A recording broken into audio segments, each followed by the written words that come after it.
So apparently there is this new thing in the market which seems very absurd and weird, but when it comes to its value, it surpasses our imagination. It is way more valuable than anything which we could think of. In this video, let's talk about NFT, non-fungible tokens.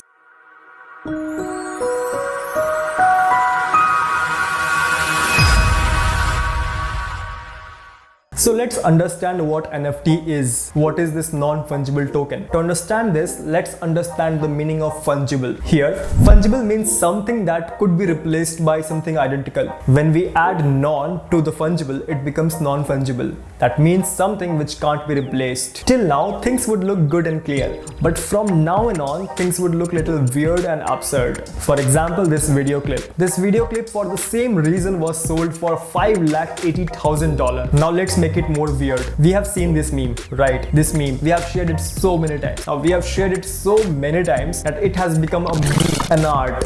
And this little girl sold this meme for $500,000. Now how high could it go? We can see the example of Jack Dorsey, the CEO of Twitter. He sold his first tweet that he made when he opened Twitter for $3 million.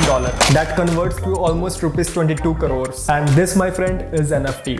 Sorry, not yet. I have explained what is fungible, something which is replaceable. I have explained what is non-fungible, something which is non-replaceable. But what is non-fungible token? The term token, I haven't explained that, right? To understand this, we have to understand the concept of blockchain. Now let's understand the concept of blockchain. To understand the concept of blockchain, let's have an example. For example, what is money? You would say that this is money, right? Yeah, that is true, but that's not it. This is a piece of paper. And when government says that if you use this piece of paper, you would get goods and services worth rupees 500. At that time, that piece of paper become rupees 500 note. But most of the time, do we make payment on cash? Most of the time, we make payment digitally through Google Pay, Paytm, card transaction, etc. So what happened in such situation? If I Google Pay you rupees 500, it's not like this 500 rupees note will go and get itself couriered to your bank account. It's more like between you and me, there is some third entity. There is a bank. The bank will look into my bank account. It will look into your bank account. It will see that in my bank account there is a value of 3,000. In your bank account there is a value of 5,000. That value is named as available balance. Now the moment I transfer you rupees 500 through Google Pay, the bank will look into the transaction and make some updates. That update would be like, it will see the value 3,000 in my bank, it will see the value of 5,000 in your bank. In my bank it will deduct 500 and now the refreshed value is 2500, and in your bank it would be 5,000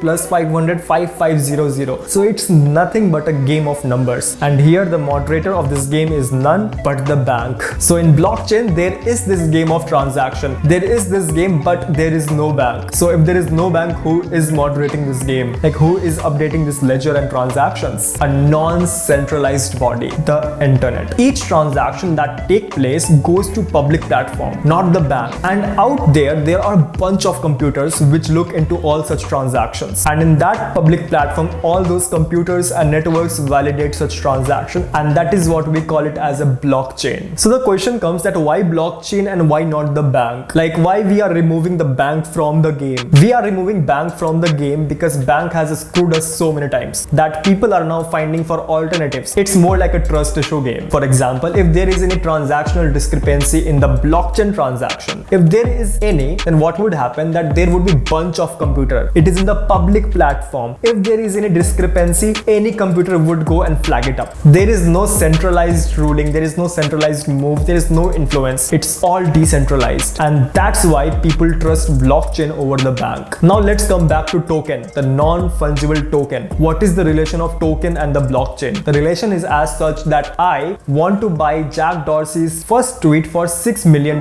for example. So this transaction goes to public platform, and public platform, the public network sees that do I have $6 million? If yes, then there is a green signal, I can go forward. Now in this transaction, what I actually see is a token. A token is nothing but a digital certificate from Jack Dorsey that yes, once I receive $6 million, the ownership of the first tweet ever made will go to Rohit Pradhan. It is a digital certificate, and that is what I seek after paying $6 million. What happened in blockchain? that this transaction goes to public and the public network affirm it. It approves it, and at that moment I get the token after paying the money, and that was a non-fungible token transaction that took place. Now the main question comes, what is the legality of non-fungible token transaction in India? If we see NASSCOM report, it says that it supports the blockchain transaction. But if we see, we do have draft of banning of cryptocurrency and regulations of official digital currency 2019. It's not the law, it's still the draft. But what if it becomes the law? The moment it becomes the law, it will ban mining, holding, selling, transacting, disposing of cryptocurrency. So it could be a bye-bye for the NFT transaction. So you would say that, okay, cool, I really don't care, I want this law, but I would make payment through my SBI debit card. So as I said, that NFT transaction take place in the blockchain, the public platform. There is no bank, so your SBI debit card won't work. And here, most of the NFTs are being sold through Ethereum, through other cryptocurrency. So it's all about cryptocurrency. If this law come into existence, cryptocurrency will be banned, and if you buy NFTs through cryptocurrency, it will be illegal. But we can go on Netflix and chill because this law hasn't been passed yet. So we are free. Moreover, even Supreme Court approves the usage of virtual currency, the cryptocurrency. So it seems that in the future, there is a scope of cryptocurrency in India. So let's take this instance. We don't have any law which bans the usage of cryptocurrency to buy NFTs. So if we don't have any law to ban it, we must be having some regulations, right? Sadly, there is no such regulation that regulates the transaction of NFTs because it is still a very new concept. But just because there is no such laws, it does not mean that we can't rely on different laws depending upon the situation. What here I'm talking about is, let's take an example. If I am buying an NFT from a foreign entity, so it would be a nature of a cross-border transaction, and whenever we do a cross-border transaction, the FEMA laws would be applicable. And here the catch is that the nature of the transaction would entail here as a non-tangible asset. How about IP laws? It would be interesting to ponder about. If we go and buy a painting, the copyright exists with the painter, the asset exists with me, the buyer. What will happen in such situation where I go and buy NFTs? Who will hold the copyright? Till now, there is no such jurisprudence that is set that would say that, okay, the buyer would have the copyright.